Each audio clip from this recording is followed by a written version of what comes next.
Hello again, everyone. Thank you. Hope you enjoyed the little break.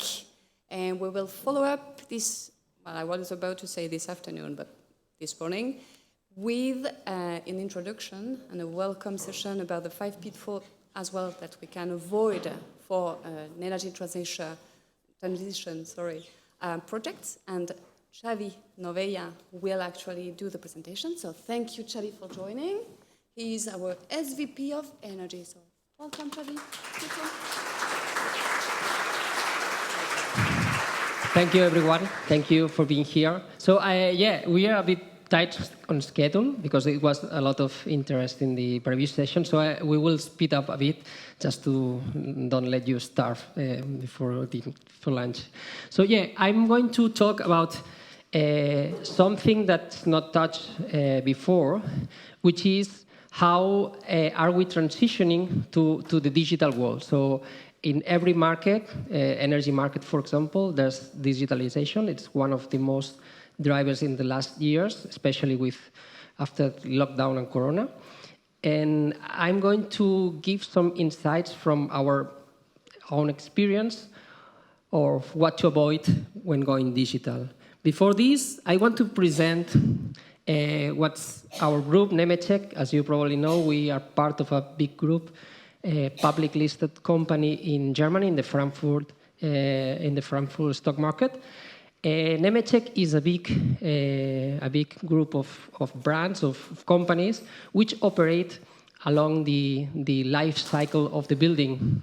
So we've talked about buildings, and we are giving all solutions across this planning a building, execution of a construction, and then operating and manage this building.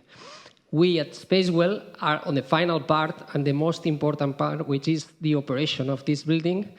And we give solutions related to workplace management, office spaces, asset management, and all type of solutions, and especially energy efficiency management systems.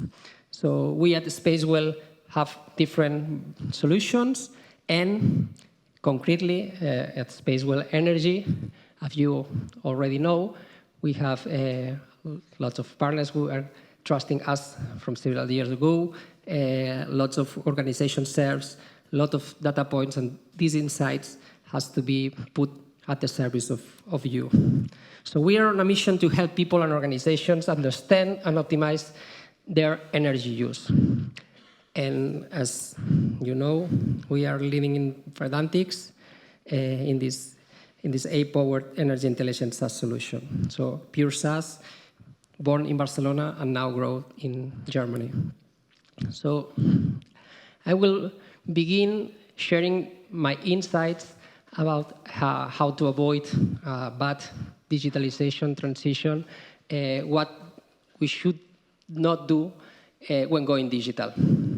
But first of all, I would like to point out why going digital. What's the benefit of all this? Why we are transitioning to the digital world? So quite easy, 3 key insights. So first of all, of course, productivity and efficiency. So the promise of having a better system in place with no human errors, with a lot of productivity increase, management of huge portfolios at once, being able to do all this on an automated way.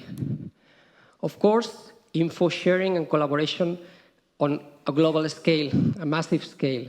So thanks to digitalization, probably we beat Corona much faster than without this collaboration information systems in place around the globe.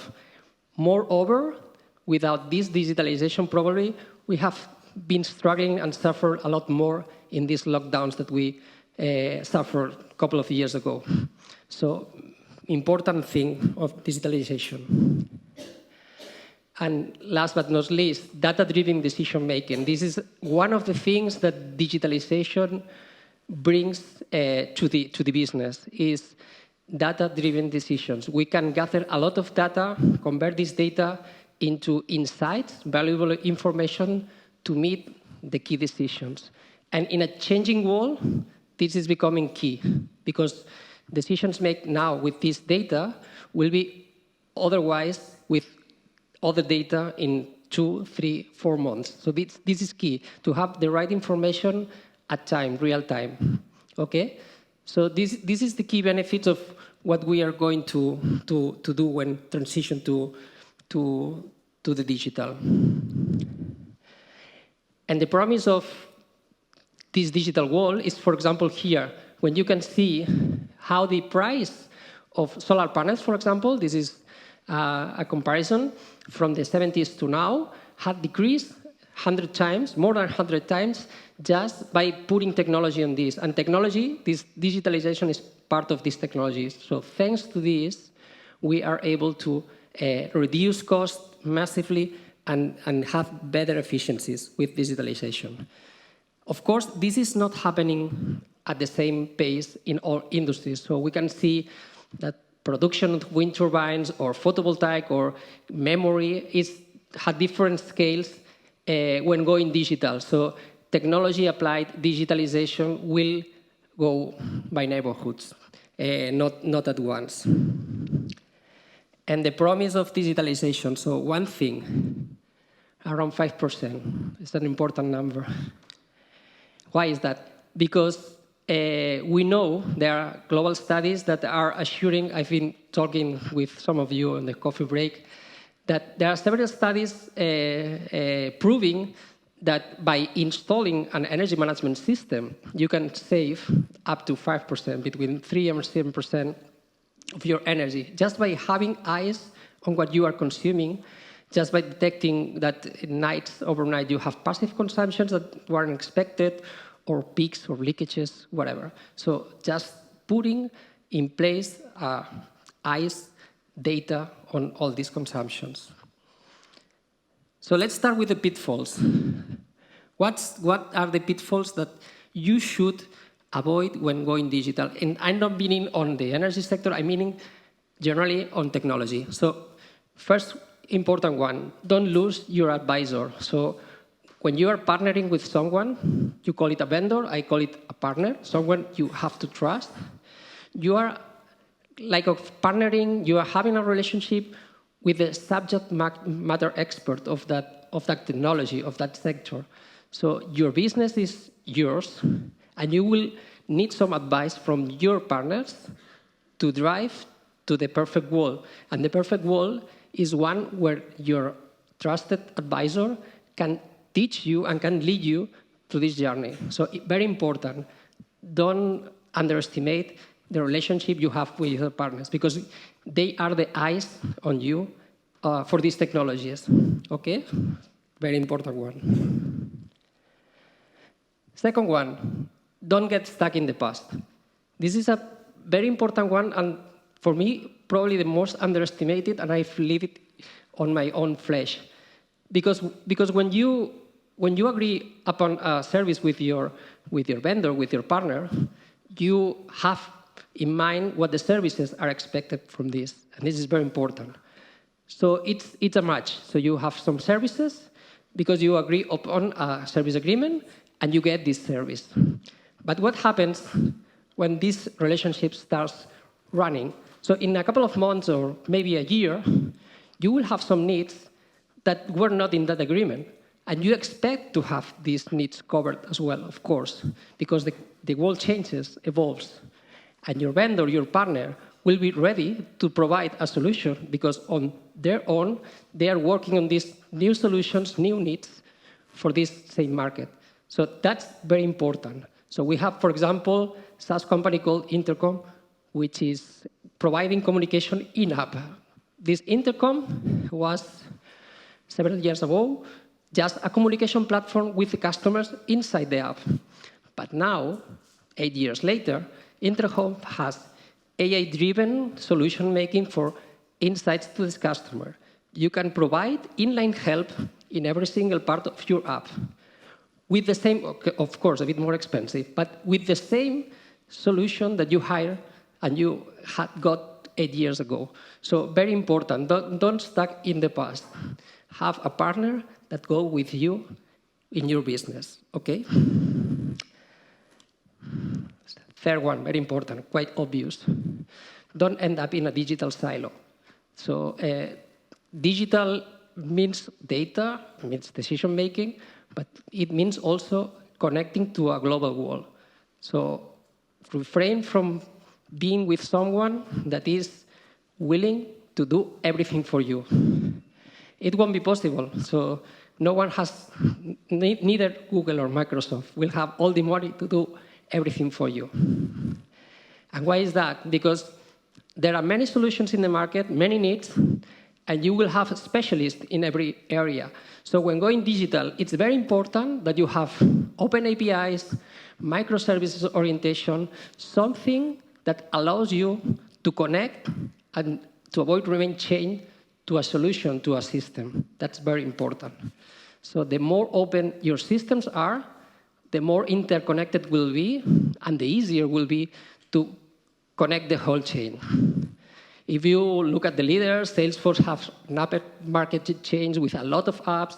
You have Google Insights. You have plenty of solutions proving that APIs, that microservices are the solution to connect complex systems. So slice it in slices in pieces and connect it with other systems. So everyone dedicating to the proficiency.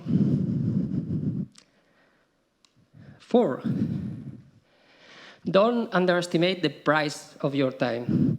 This is really astonishing how customers elaborate a tender and elaborate certain specs, technical specs, and also put price on the services. But they often mislead or misunderstand or underestimate the effort to run the system by their own. So what are my personal months invested in having this system in place, take the decisions, have the dashboards, configuring, etc., etc. So this is very important that in the equation of selecting one partner, you have a vendor, a solution that saves a lot of time for you. Doing the same with a lot of scaling. That's very key. Okay. And last one. Don't slow down your time to value. What does it mean? For me, it's you are owning your business and you want your business to perform. So every single solution that you put in place to underpin this business has to be fast, efficient, and leading to your business quicker, faster. So you can't afford to lose your time. So every single system that allows you to go faster in this delivering of service to your customers, probably partners giving service to end customers, is key. Because you will be able to do more with less, or better services at a cost-effective price. This is also very key. So these are the 5 pitfalls to avoid. First, don't lose your advisor. Don't get stuck in the past. Don't end up in a digital silo. Don't underestimate your time. And don't slow down time to value. And to solve a bit these equation problems, we will have here Alfonso just to translate these needs into something that we can enable. So, yeah, please, Alfonso, come to stage. Thank you very much for your time. You're yours. Hello. Hello, everyone. Thank you, Xavi. So we've seen these 5 pitfalls that we should avoid to be productive. I would explain you how our solution can help you on this and how we can map our solutions to avoid these pitfalls. You need a reliable partnership on your journey. And this means having a company that is solid, but also that is scalable. So, as Xavi mentioned, we are part of a Spacewell leader in integrated workspace management systems, part of Nemetschek. We are rock-solid company. But we are also a company that is scalable. Your business will grow. The amount of data you are inserting in the platform will be bigger. So you need to be sure that the solution you try is capable of assuming all this load. You need a software that is secure, okay? Because of your data is yours, and no one has to care about it. So a solution that is secure is key for you also. And of course, it has to be available. It has to be there. So having an uptime that is enough to cover your needs and your customers, because that's what this is all about, right? So reliable companies, reliable solutions, okay? Don't get stuck in the past. You need someone that helps you to be innovative. So you have to embrace that innovation. And in energy, we have several solutions, just to name a few, that are based in artificial intelligence, but it's not all the innovation is around artificial intelligence, but we have the ability to provide you recommendations, for instance, for your whole portfolio to achieve your savings potential.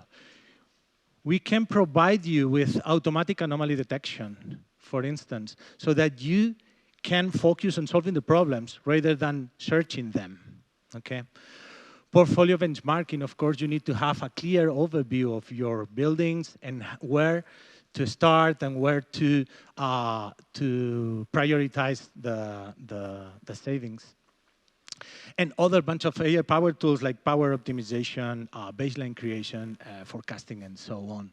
So you have to be in a partnership with a company that embraces that innovation for you also. Don't end up in a digital silo. For me, this is key because at the end, this is all about connecting data.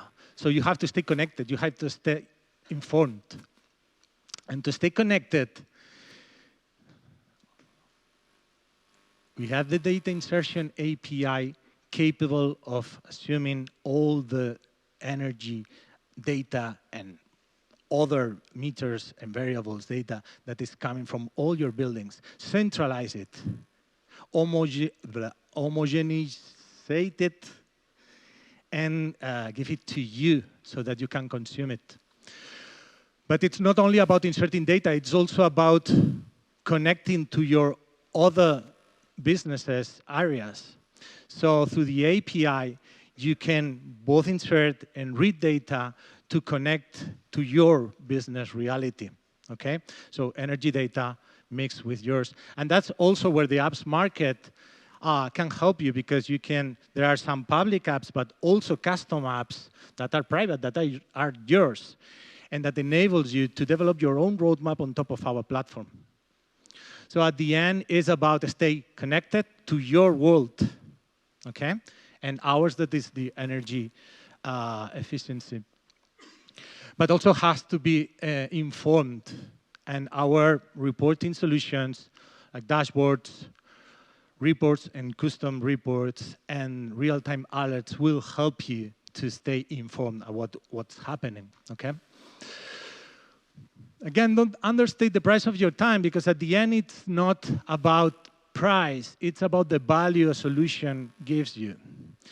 And in energy management, the main value you might have is the analytics of the energy consumption in your buildings, because you need tools to better understand how your buildings are performing and to help the energy managers to do better their job, to have more information to rely on.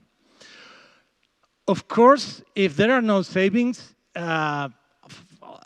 nothing of all of this has sense. So calculating the savings, it's hard, but it's necessary. An MMV, measuring and verification feature solution in energy will help you not only to create the baseline creation, but to track it in real time. Of course, with all the renewables projects, solar PV and so on, we have to be able to communicate all those production to translate it into carbon emissions and to report it, because we have to save energy, but we want to save energy because the climate emergency, right? So it's about also the emissions, of course.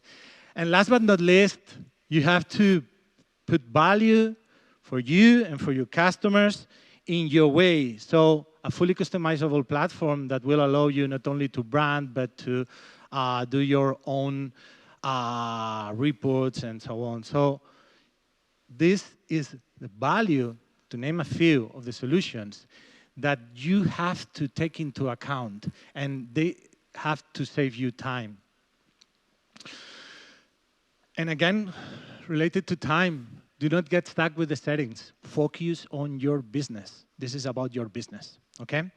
So with not only the UI, but the in-bulk configuration solution, you might be able to configure the whole deployment, the whole portfolio data at once. And this will save you time. That is really valuable, but will also enhance the coherence of the whole solution by doing at once.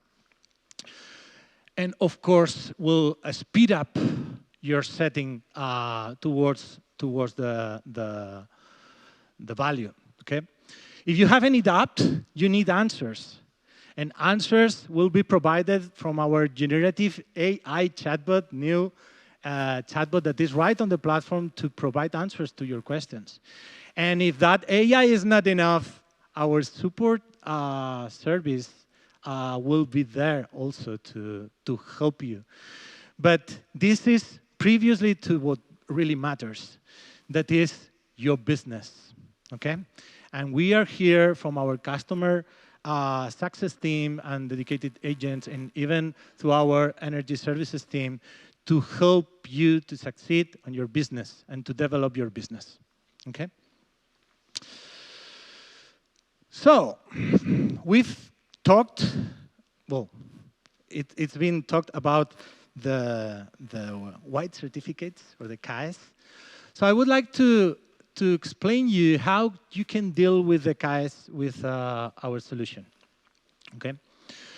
First, you can use the portfolio benchmarking to find and prioritize where to perform these standard actions.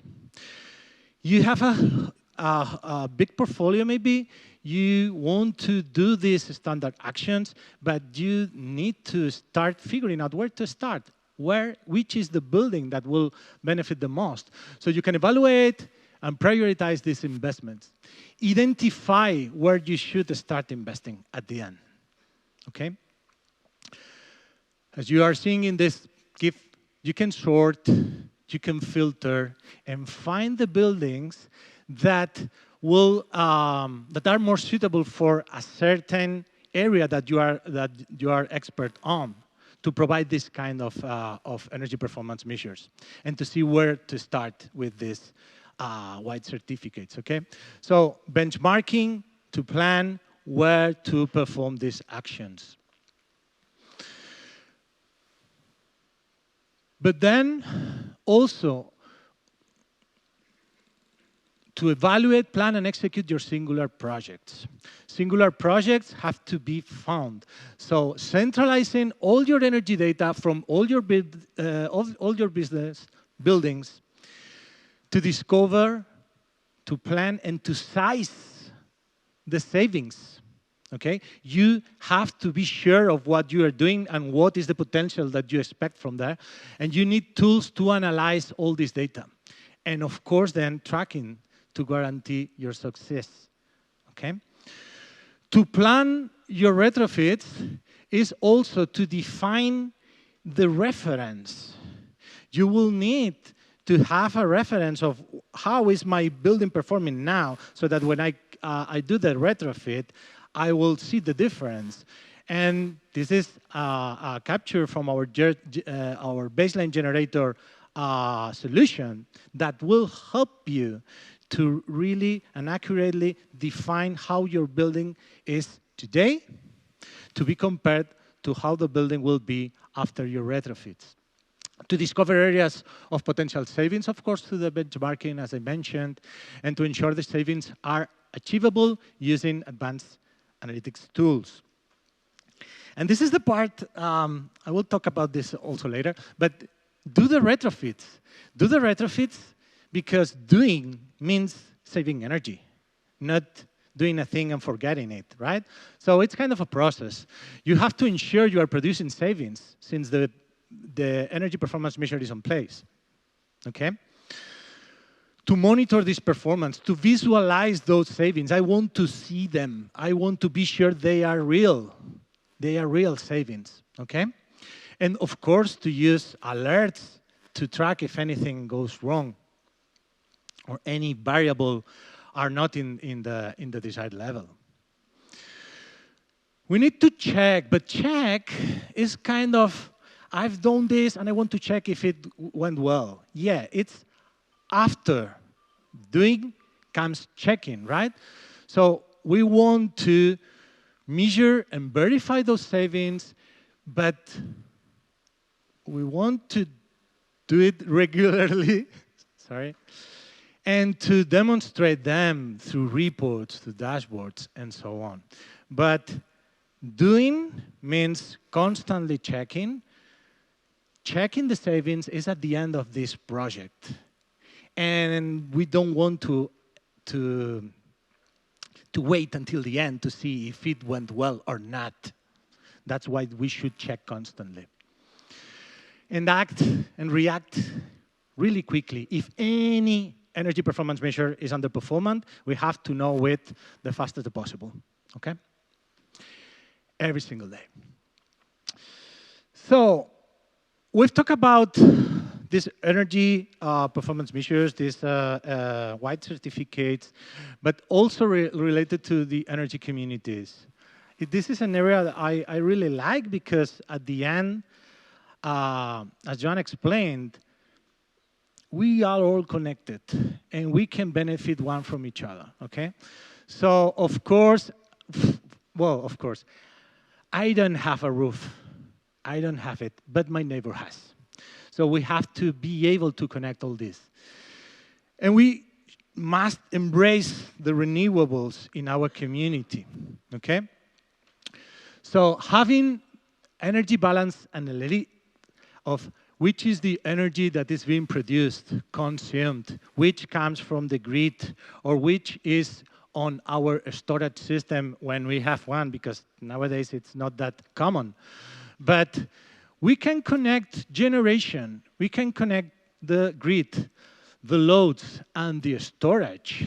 We can aggregate the sources for a community to have all the productions aggregated, to have all the consumptions, and analyze in a level, in a site level, or in a community level. And we have to start doing this kind of things. Same with calculating emissions and avoided cost. Of course, cost is super important, but emissions is even more important for the planet. So we have to measure how these renewables are impacting on these emissions and track that impact, again, at a site level, in my house, but also in my neighborhood, in my community, okay?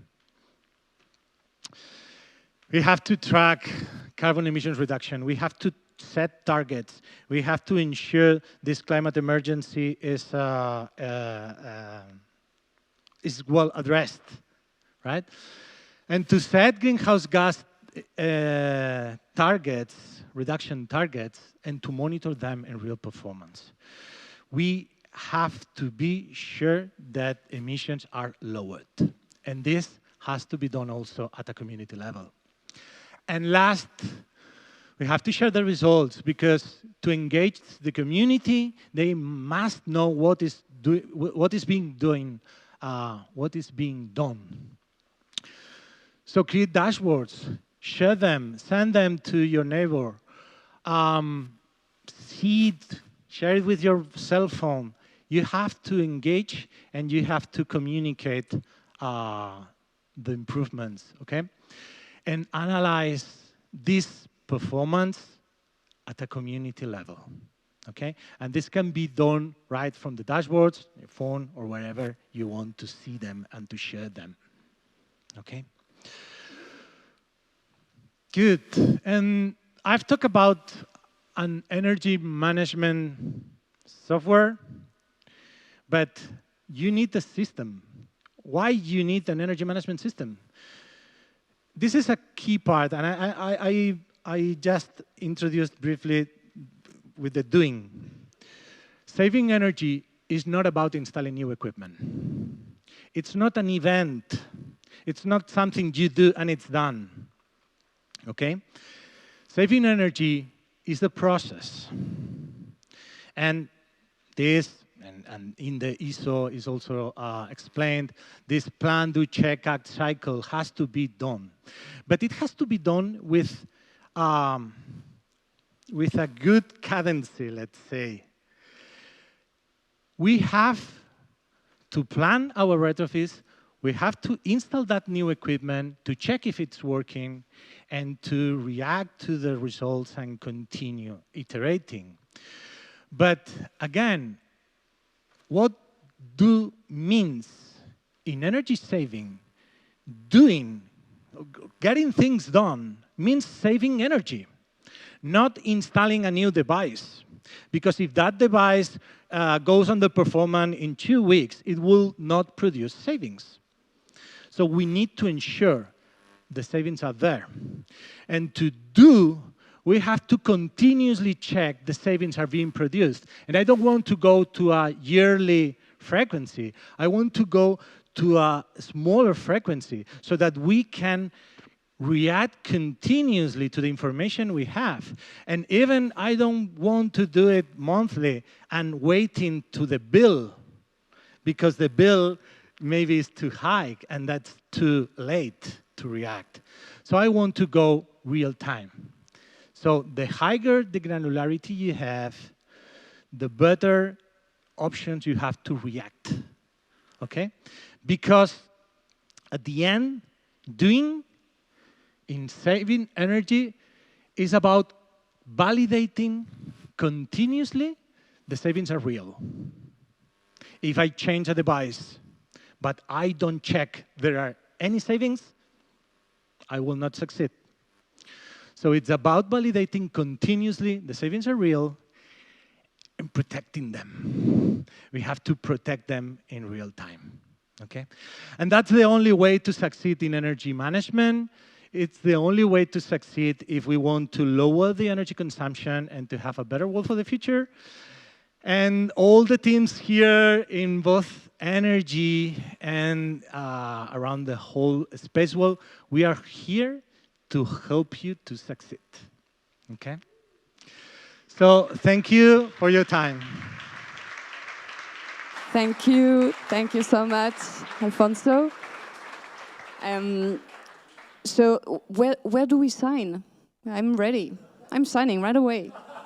You? Okay, we'll wait for it afterwards. So if you're not convinced yet, our next session will be about the exclusivity of having partners and customers that agreed to join us today and present their use cases. So we will start actually with CaixaBank, Mathieu Fauzan, that will be introducing the work that they've been doing all this time with us, collaborating. So Mathieu, welcome. Thank you.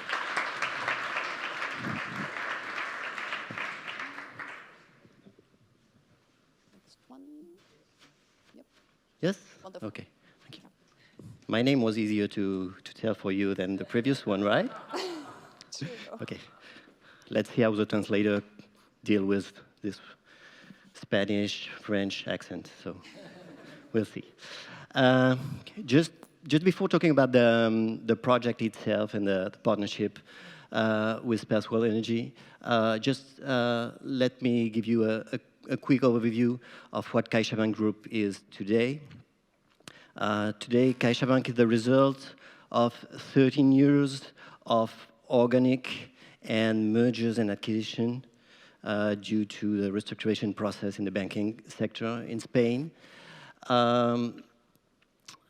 So through this more than 10 years, the group today, in some figures, is 20 million customers, about 45,000 employees, and 4,228 branches, plus more or less 40 headquarters and office buildings all over the country. I'm not going to talk about the first two figures, and today we will be more interested in the 4,000 branches. More than figures, just a little bit of history. CaixaBank, La Caixa this time, established 100 years ago, was initially a saving bank, and from this stage of his history, it has kept a strong commitment toward the well-being of the society as a whole. Indeed, today, the main shareholder of the bank is still La Fundación La Caixa Foundation, which is the foundation is in Europe, which have the highest budget in Europe dedicated to the well-being of the society. We are talking, and this is in the press, above 500 million euros. This year, hopefully, it will be more. So the fact that this main shareholder has this commitment really inspired the value of the bank and the way of doing banking. I'm not going to talk about the way of doing banking, but we'll talk about two commitments of the bank that have consequences of what we are talking about today. First of all, and as many of the big companies, the first commitment will be a strong concern about environmental issues. So that's quite obvious, but it's good to say. The second one is the will to give service to the whole population in Spain, which means not only in the cities, but also to the so-called España vaciada, the emptied Spain, and which is linked to these more than 4,000 branches, which is a good commitment for the bank, and which is my nightmare, or our nightmare, because we have to deal with these more than 4,000 buildings every day. I'm working in CaixaBank Facilities Management, so as the name says, you can guess what's the aim of the company. It's a 100% owned company by CaixaBank, and we are around 200 employees dealing with facilities in terms of real estate, fit-out works, and maintenance. And in my case, and with our team, we are working on maintenance, which means everyday's operation and energy consumption. So let's stop talking about ourselves and talk a little bit about our partnership with Spacewell Energy. I was about to say Dexma, sorry. So the project started in 2019. It's a mix of IoT and energy efficiency project, and it has three main axes, three main goals: energy saving, remote control, and comfort. Energy saving, looking for an optimization of the consumption of all our buildings, remote control of the systems, and comfort of the user, which can be our employees or our customers. I usually add a fourth axe, or something more linked with our activity, is to improve and optimize the service offered by the maintenance company. I usually say that this platform is one more tool in our toolbox. We have a lot of screwdrivers, and we have also this kind of tool to help us to deal with the facilities of our buildings. What is the scope of the project? Not exactly the 4,000 branches. At the moment, we have around 30 buildings under IoT and in the Spacewell Energy Platform. 650 stores, stores office. Some of you may know that this These are our flagship branches, which are usually the result of the integration of several small branches, and to be in a bigger one. Obviously, bigger office, higher energy consumption. So that's why we focused on this on the first step. And regarding the energy platform, also the integration of 1,300 branches, which is only, in this case, monitoring of the energy consumption. So we can have this kind of graph showing the consumption for each type of building. What do we do? Basically, the collection of the operation data. What are the states of the HVAC lighting in one of our branches, one of our monitored branches, and to detect something that is not right at this time, some light which is on when it should not be, some air conditioning being below 27 degrees, like something like here. I'm not sure that we respect the law here, but that's the aim on the control of the operation. Regarding the energy consumption, through the platform, we perform a continuous collection of the branches consumption, and thanks to some patterns, we are able to see the good ones, the regular ones, and the bad ones. So as you said before, look at the bad ones, I'm sorry for them, and try to focus our efforts to lower the consumption of these buildings or bank branches. And through this information, well, we apply some energy-saving measures. Most of them in HVAC field. As you know, HVAC for us is the main consumption. So it's more focused on this. But yeah, in the past year we have worked on more than 200 measures. So it's also linked to the size of our portfolio of buildings to be able to do as many measures as possible. Improve the maintenance. As we say, this is a tool to help us and to help our maintenance partners and our maintenance vendors or providers to do their job. So the platform helps us to detect some defaults we could have. It can be on an on-off issue, or like here on a temperature set point, and stuff like that. I'm gonna go through some of examples of what we have been able to do thanks to the platform. As you all know, we have many bank holidays in Spain. That's a urban legend. It's not true at all. But and some are locals.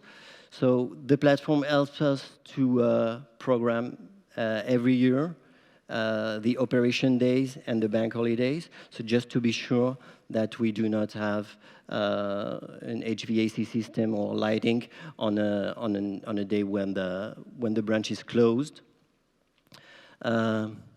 In some areas with severe climate, we're able to start the HVAC a little bit before in winter or in summer to be able to have the perfect condition when the branch opens. Automatic detection of nocturnal consumption in offices. Someone who forgot to switch off, if it's not automatical, or who's put on manual some lighting or some air conditioning. And recently, with the COVID and with El Real Decreto of energy saving, through IoT, we have been able to deal quite efficiently with lighting. As you know, we are not supposed to have our banners switched on after 10 p.m., so we had to change in a few days this, and this is what IoT brings us. Anytime in some of our buildings that we have an event and we have some flagship in Madrid, flagship store in Madrid and in Barcelona. Anytime we have event, we are able to control everything remotely, generating a saving in operation of maintenance, avoiding to have someone there to deal with HVAC or lighting. Today, what's the status of the project? What are we looking at? We want, as you said before, to be able to have on a real-time vision of our savings. Here in this case, 3 types of buildings, and to be able to have the vision as a whole, the total, but also to be able to break it down on each branch and each building. To produce, well, this kind of graphs with a baseline, a pattern, how the building should work, or how the whole company consumption should be, and see every month how we are, where we are, and how are we dealing with the energy consumption. So that's basically the future of this project. We have now a lot of data, and we want to have more, but more than data, being able to use them and to turn it into real savings. So that's it for CaixaBank, and later if you have some question, we can, I hope I will be able to give you some answers on this. Thank you very much. Thank you, Mathieu. And next, we will have Núria Puigdernó. Me sigue costando, ¿eh? And Neil Buffy, that is from Spacewell Energy, and he's going to accompany Núria during the presentation. Knowing that for this presentation, basically we will have it in Spanish. If we have any kind of questions, and I guess you can as well translate, like be a pro interpreter. No problem. Right? We will help in other cases if you need so. Okay? Thank you, guys. Thanks. Leave it to you. Thank you. Sembla que funciona.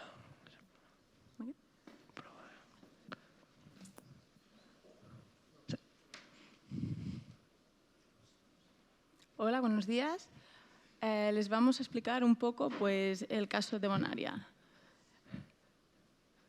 Bonaria, bueno, Corporación Alimentaria de Guissona, más conocida como Bonaria, es una empresa del sector agroalimentario. Nuestra empresa nació en 1959, cuando un grupo de agricultores y ganaderos se pusieron de acuerdo para criar a sus animales. Y desde entonces hasta la actualidad, donde Corporación Alimentaria de Guissona ha creado un modelo único. Os explico un poco. Todo empieza en el campo, con la recolección del pienso para poder alimentar a los animales. Con los piensos, al alimentarnos nuestros animales, damos rentabilidad a las producciones ganaderas de nuestros socios. Tenemos un único centro productivo. Este centro productivo está en Guissona y en él se producen todos los productos de Bonaria, procedente con la carne, la leche y los huevos procedente de nuestras granjas. Este centro tiene una peculiaridad muy especial y es que está cerca de las granjas y cerca del consumidor final. Con esto ganamos sostenibilidad, tenemos ahorros energéticos, mejor logística y tenemos más rapidez a la hora de elaborar y distribuir los productos Bonaria a nuestras tiendas. Bonaria Actualmente tiene 5.763 empleados y para que os podáis hacer una idea, el consumo eléctrico anual de nuestras fábricas es de 120 gigas. Aparte del negocio principal, que sería el negocio cárnico, tenemos otros servicios complementarios, como podría ser Bonaria Energía, que es una red de 60 gasolineras, comercializadora eléctrica y comercializadora de gas, Bonaria Telecom, que es servicio de fibra, internet y telefonía, o, por ejemplo, Bonaria Fundació, que es la parte más social, que es una residencia de salud y un centro deportivo. Vamos a centrarnos un poco en las tiendas Bonaria, que es donde termina nuestro ciclo y es donde conseguimos dar nuestro producto al cliente final sin intermediarios. Nuestro lema es directo del campo. Actualmente tenemos 572 tiendas repartidas mayoritariamente en Cataluña, pero también tenemos en otras comunidades, como puede ser Comunidad Valenciana, Madrid, Aragón. Como curiosidades, tenemos 1,7 millones de clientes semanales y el 80% de la producción cárnica de Bonaria se vende a través de nuestras propias tiendas. Nuestras tiendas, en media, tenemos un consumo de 76 megas año, que vendrían a ser, por el total de las 572, unos 44 gigas. Como veis, en el gráfico inferior hemos hecho la evolución del consumo de una tienda a lo largo del año. Se ve que en los meses de verano es cuando tenemos el consumo más elevado y esto es a causa de la conservación del producto fresco. Más características de nuestras tiendas. Las aperturas son de lunes a sábado, de 9 a 9 y los domingos de 10 a 2. La superficie de venta en promedio es de 300 metros cuadrados, el consumo es 100% eléctrico, no existe climatización, iluminación LED. En media hay 15 metros lineales de frío en positivo, son murales, neveras sin puertas, y 8 metros lineales de frío negativo, que es arcones, que serían neveras con puertas. Y la producción del frío se hace, pues, dependiendo de la tienda, pues, por distintas tecnologías. En Bonaria, desde hace un tiempo, nos han salido varias inquietudes, ¿no? Una es la incertidumbre y la volatilidad de los mercados energéticos. Todos sabemos que en los últimos años, pues, están un poco locos, digamos. La necesidad de saber y comprender cómo debe trabajar una tienda bonaria, cómo debe consumir, buscar posibles deficiencias y anomalías de este consumo, necesidad de justificar inversiones. Estas inversiones seguramente nos van a ayudar a ser mucho más eficientes y a gastar menos energía y darle un valor añadido a los responsables de las tiendas. Por todo esto, pues hemos empezado un proyecto con Dexma que incluye todas las tiendas, incluso algunas que también tienen instalaciones fotovoltaicas.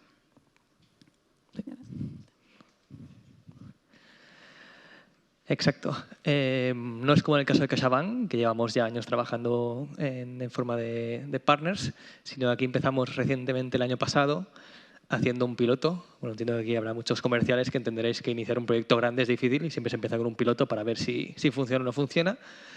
Y aquí empezamos el año pasado a colaborar con Bonaria con 4 objetivos muy claros en el piloto. Uno, demostrar ahorros. Evidentemente, una plataforma de gestión energética está para ahorrar y hacer el seguimiento de dichos ahorros. Y luego también queríamos demostrar un poco el potencial de la plataforma. No solo ver cómo la plataforma se adapta al caso concreto de Bonaria como cadena de supermercados en este caso, sino también ver cómo Spacewell Energy como plataforma puede llegar a gestionar un gran portfolio de edificios o supermercados. Vale, y evidentemente después del piloto queríamos ver un plan de proyecto. Entonces, el piloto terminó bien, por eso estamos aquí, por suerte. Hubieron muy buenos resultados. Encontramos, bueno, en estas 15 tiendas encontramos varias medidas de ahorro energético, como puede ser algunas de aquí, consumos pasivos, consumos fuera de horario, algo muy típico, temperaturas de consigna fuera de rango de las neveras de los arcones que comentaba Nuria, optimizaciones de potencia, entre otras. Aquí algunos ejemplos de ahorros. De promedio encontramos un 5,6% de ahorro, pero y en potencia es un 21%, pero sí que es interesante ver que de estas 15 tiendas había muchas que acumulaban el gran potencial de ahorro, con lo que también es importante focalizar en aquel lugar donde más ahorro podemos conseguir en menor tiempo. Y evidentemente, bueno, había un payback muy bajo en estas 15 tiendas del proyecto. Bueno, tras el piloto, hemos pasado este año a empezar a trabajar con el proyecto. Evidentemente es muy reciente, llevamos pocos meses trabajando en ello, entonces os queríamos compartir un poco el proceso que estamos siguiendo, desde la creación del equipo o del partenariado entre Bonaria y Dexma hasta la adquisición de datos, que es un punto muy importante, ya que, como veréis aquí, estamos introduciendo muchos datos de contexto dentro de la plataforma para sacar mejores resultados. Estamos llegando hasta el punto de, como comentaba Nuria, de saber los metros lineales de frío que hay en cada tienda, los tickets de venta que tiene cada tienda, para ver cómo afectan esas variables al consumo energético y cómo podemos llegar a reducirlo. Importante, hablamos de que no hay hardware, en este proyecto no instalamos hardware, sacamos datos, en este caso de Datadis, bueno, es un hub de datos que está aquí en España y vienen los datos de la distribuidora eléctrica, ¿vale? Y ahora mismo estamos en este punto, recogida de datos y analizar a través de auditorías virtuales, incluso alguna auditoría física, ver dónde están las mejoras potenciales de ahorro.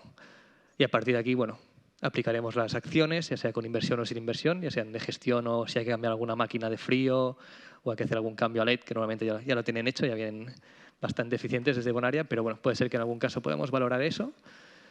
Evidentemente, todas las propuestas que se hagan desde el equipo de servicios energéticos se validará por la empresa, por Bonaria. Y como comentaba antes Alfonso, si no medimos estos resultados, no habrá forma de validar el proyecto, ¿no? Entonces, se van a crear proyectos de medida de edificación según los protocolos estándares y a partir de aquí veremos el resultado de estas acciones y si serán replicables a otras tiendas, ¿vale? Es un poco el flujo de proyecto que tenemos resumido. Y el estado actual del proyecto, ¿dónde nos encontramos? Como hemos comentado, Bonaria tiene unas 570 tiendas, más o menos, más de 550, y creciendo, por lo que voy viendo van abriendo nuevas tiendas en Cataluña y bueno, las comunidades autónomas colindantes. Y ahora mismo hay 30 tiendas que se han sumado al proyecto, que quieren colaborar o quieren entrar dentro del proyecto, 300, y más de 100 tiendas ya en la plataforma, ¿vale? Poco a poco vamos incorporando más. Bueno, hemos hecho 10 visitas técnicas. Se ha empezado a optimizar las potencias de estas 100 tiendas. Estamos hablando de un promedio, como decíamos en el piloto, pues de un 20% de ahorro en optimizaciones de potencia.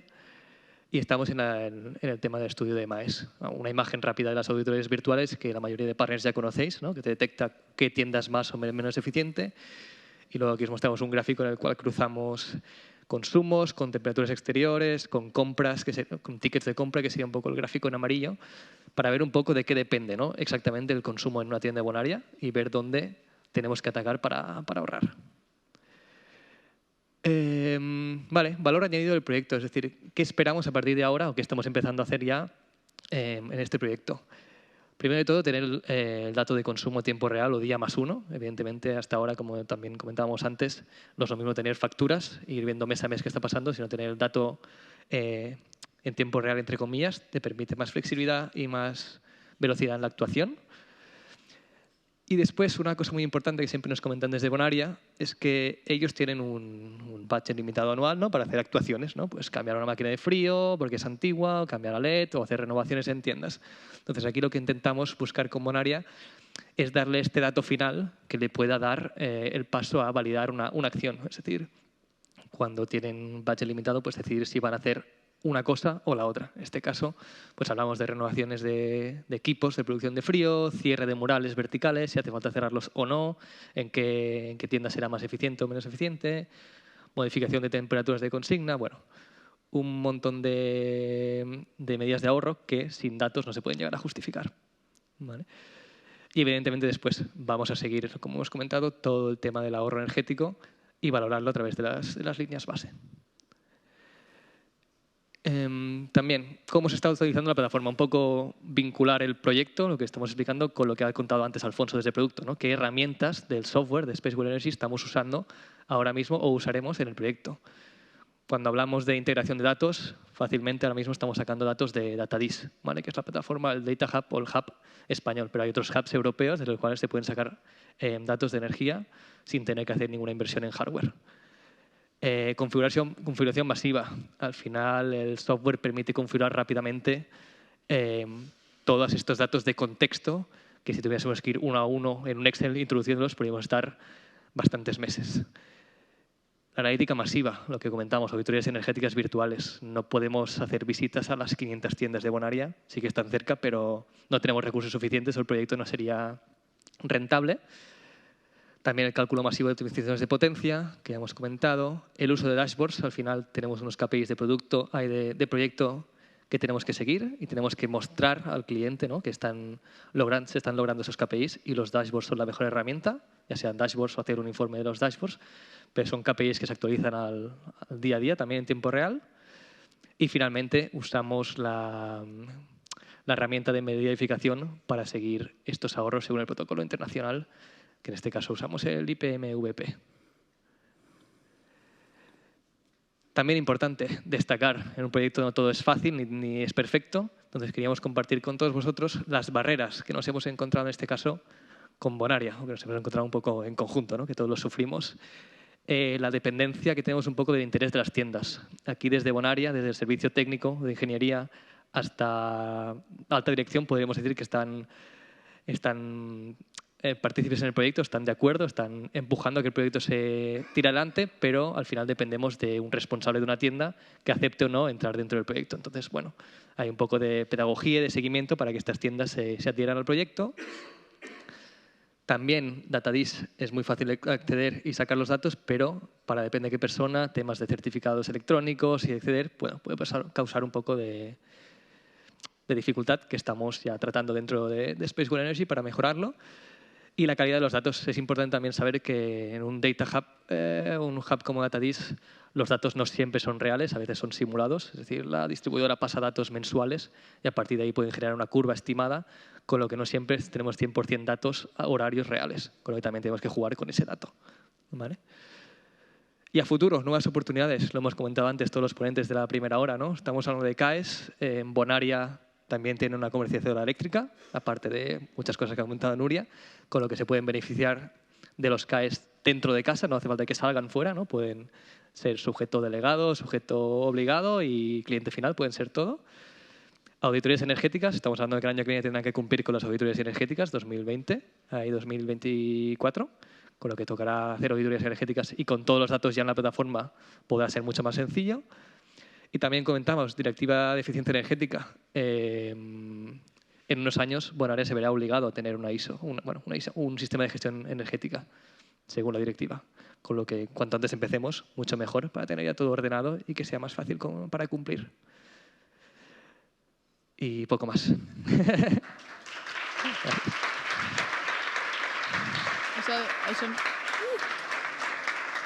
Thank you very much to the both of you. At Dexma, old Dexma, new Spacewell Energy, my bad. Yeah, it happens. Yeah.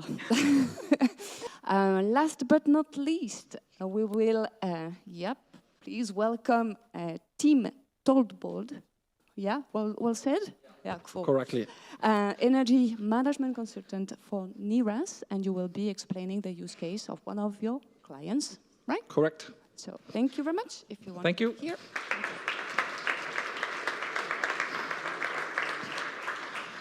Hola, everybody. That is the only Spanish from me. So, okay. And I'm really happy to be here today, and I'm really grateful to be invited to tell our business case of the project. And I want to thanks to Spacewell to giving me the opportunity. And I do think that they deserve a hand for making this great event. Really. Because this is surely the big problem of today, right? That we have to handle our energy and how we use it in the daily. So that is what I'm going to talk a little bit about. And the most important of my job is to have the software produced by Spacewell Energy out in the field and working out there and to help my customers to save energy in the day. And I have brought one of our greatest and biggest customer, Frederiksberg Municipality, Esmir, who was energy manager in Frederiksberg, was also invited to be here on the stage with me today. Unfortunately, he couldn't be here. He is a little bit further on, you will see. But I want to introduce Nairos, who is the company I'm working for and who has the partnership with Spacewell today. And then I want to introduce Frederiksberg Municipality and their success case about the software. Okay, Nairos is a big consultant engineering company in the white noise. As you could see on the map, that we have 59 different offices around the world. That is all the red dots on the map, and all the blue dots is our roughly around 7,000 ongoing projects. We have all over 2,600 employees, and of course that means that we are giving advice on all projects, all kind of projects. Do you have a project that you want professional advice in? Nairos is the place to go. And I'm an energy engineer, and I'm working with the customers that we are handling in the portfolio today. We have a strong partnership with Spacewell since 2016, and it's still going stronger, I think. Our everyday work to get the platform better, and it's a really good communication we have. We have more than 80 EMS-related customers that are using the systems, the software out in the field today. And we are in the team handling the front end for our customers using the software. So that would mean, of course, like I heard before on another presentation, it's a tool out in the field. We promote this tool to the customer. The customer have to use the tool, but if they forgot something or they have to set up new reports, alarm functions, or so on, then they go to us and we will help them. But also, when we are in this big consultant company, they also come to us when we have to have some professional advice of where to set in by saving energy. Yep. And to the important part of the presentation, the success story of Frederiksberg Municipality. On the picture you see Frederiksberg City Hall and almost all of Frederiksberg. Frederiksberg is a part of Copenhagen. It has roughly around 105,000 people living in Frederiksberg, and the square meters is 505,000 square meters. So it's actually one of the municipality in the north where there's living most people on the listed space. And it is a municipality in the best understanding, so they have schools, kindergartens, public buildings, elderly home, further on. There are now two energy manager, Esme is the one, and they have 14 building managers who are out there in the field and make things come true. The two energy manager, of course, sitting in the back and analyzing how to save energy, and the 14 building managers are out in the field to make it come true. And you see that they have a little bit of investment buildings outside of Frederiksberg, but the most of the building mass is on Frederiksberg, 597 buildings in Frederiksberg. And here I want to introduce you to Esmir.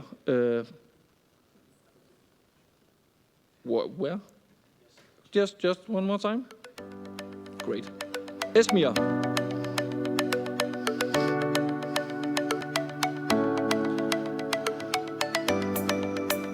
And it's on Danish.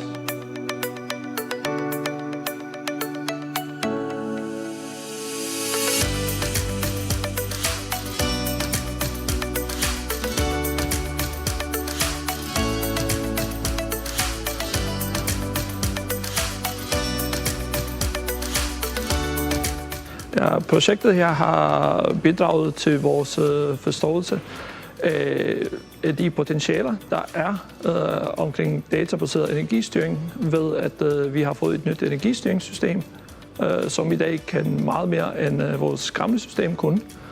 Vi kan for eksempel se timedata på el, vand og varme i det nye system.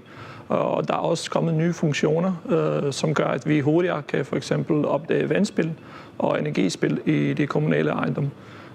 Hermed der sparer vi en del energi og reducerer kommunens CO2-aftryk.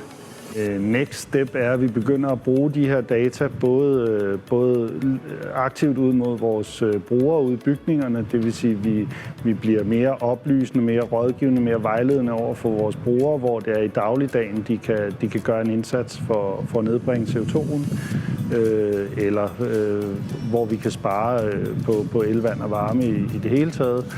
Og så skal vi også fremadrettet bruge det endnu mere aktivt til at afrapportere for vores politikere og vores direktion, og på den måde få dem med på vognen i, hvor det er de rigtige steder at investere, fordi de vil rigtig gerne investere, og de er også rigtig interesserede i at investere. Vi mangler bare at kunne identificere de steder, hvor det er det bedste sted at investere. And the last person was his boss, Peter, but almost as pretty as Spanish, right? Yeah, so that video was up in the chopper of Frederiksberg Municipality and how they want to save energy. And of course, to implement an EMS tool is a great part of that, because like we heard before, that collecting data is the fundamental of to save energy. So the goals was automatic data collecting and a better energy management. So they have roughly around today 1,000 meters. 600 of them is electric, and 200 water, and 200 is heating meters, automatically collecting data points. And the project has given them better overview and better benchmarking. And actually, I have been a head of making the account alive, so we have done it like that way. We have made it in areas, so the benchmarking would be any better, if you could say that the area O2 is schools and kindergartens, so you could benchmark them up against each other. Yeah, and the pain point before introducing the EMS systems was that it was inconsistent data. Some were hourly, some were daily, some were monthly, on even no data. And like I said before, that the fundamental of saving energy is better data. So of course that was the pain point, and then they went to us and made a contract with us, and we were helping them implementing the Spacewell Energy EMS system. We make the whole thing come true, implementing the data they wanted, make the widgets come true, and make the alert functions alive. And the value it have driven to Frederiksberg Municipality is they are using it now as a daily tool in the everyday saving energy. They are focusing on energy waste. Actually, now they can show the users of the building. They can show them what they did yesterday is giving them great value today. So that is a big focus area for Frederiksberg Municipality, and they can document the energy saving to the public government and to make some kind of investment in new savings.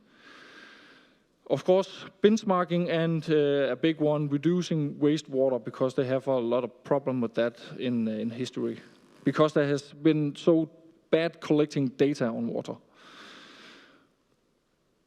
And this is an actually success case from Frederiksberg, and this from the City Hall, where you see the green lines is from March 2023, and the blue line is from March 2022. And there you see in the standby consumption, Esme has reduced the energy by almost 10 kilowatt per hour every hour in the standby period of time. And this one was really cheap to make come true, because it has just been to adjust some ventilation systems on the City Hall and some lighting, because like we heard before, when there's no people in the building, then the ventilation system shouldn't be up and running 100%. So this is a good picture of just to have to know what is going on in the building and say, okay, yeah, we could see that we're having a high consumption when there's no one in the building. Let's go focus on that. This is two examples of where they have a wastewater, a pipe leak. The upper period you see a small period of time, and the downer scale you see a much longer scale of time. And the downer period was first in the project, and there we hadn't made the alert function come true yet. So actually we had a leak on a pipe here. Esmir didn't know, Frederiksberg municipality didn't know, and it went on, and it went on, and went on. And at some point of view, they get tapped on the shoulder by the delivery of the water to Frederiksberg. And they said, hey guys, we do think that you in this area has some kind of leak. Then Esmir went into the system and could see, oh my God, we have a leak.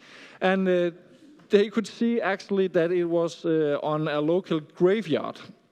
So Esmir went into the graveyard's building and looked in all the building's technical installation on the water and couldn't find any leak. Then he gets shut off of the water line, made gas on the pipeline, and could therefore detect where it was.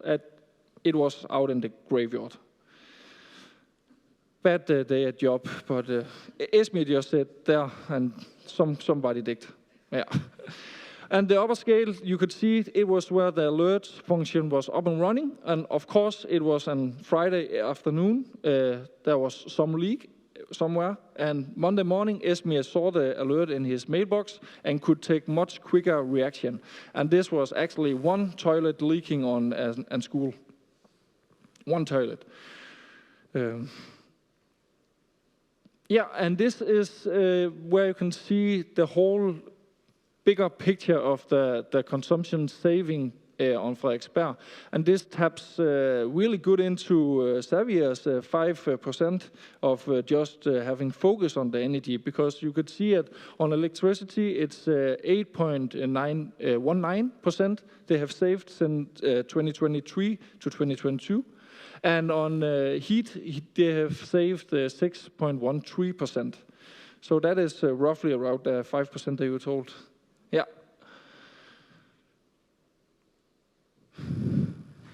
That's it.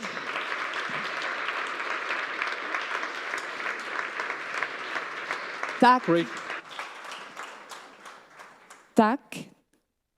Oh, good one, yeah? I had like 20 minutes to learn it. Tak. That's cool. Thank you, everyone. So now what we will have is a 15 minutes, 20 Q&A session. So we will ask our speakers, please, to come up as well. We miss one seat on, nope, no, 4. No, but that's fine. Okay, I don't know how to count now. Okay, that's cool. Thank you.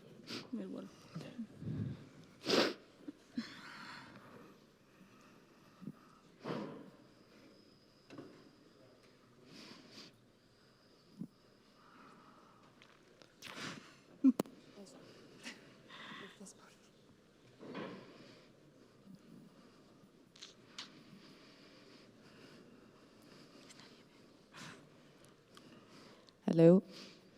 Does someone just try it? En español, ¿alguien se atreve?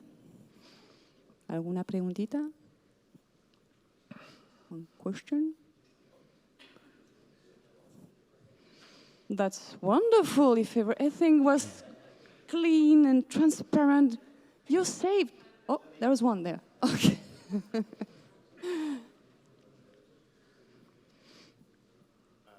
Just a quick question to Mateos with regards to your implementation.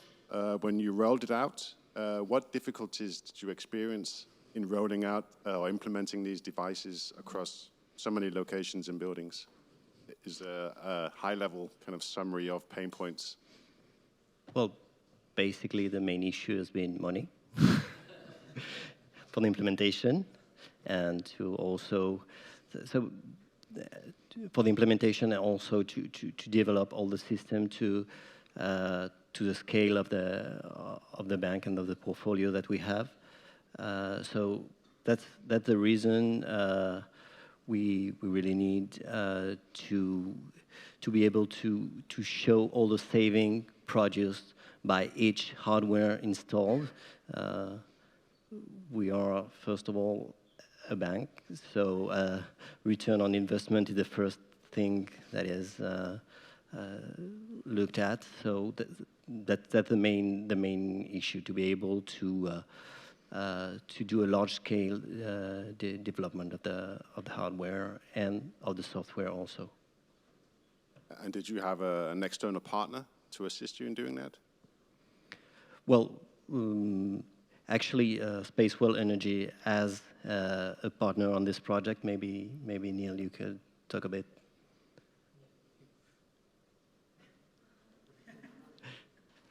If you talk about hardware, for example, Yes. we are working with our partner from Sistrol is one of our partners in this project, and they help us to install and coordinate installations of all the IoT systems. So yes, we work with the partners and the maintenance companies too. So yes, actually we have. We could say we have four partners. Well, we are one of them. We have Spacewell Energy and Sistrol, the maintenance company, because when something fails or when we need to look at something in one of the branches, the maintenance company is a key player. And also when we build a new branch, when we do a new fit out, the general contractor is part of the project in the installation of the hardware. So it's really now a culture in all the facility management to always deal with IoT and be prepared to integrate any asset in the platform. Thank you.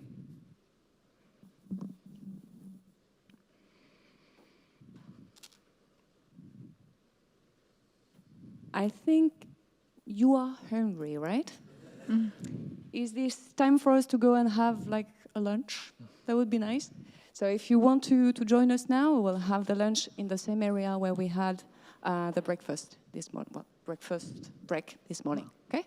Thank you again, all of you, for coming today. That was an exciting event. Thank you.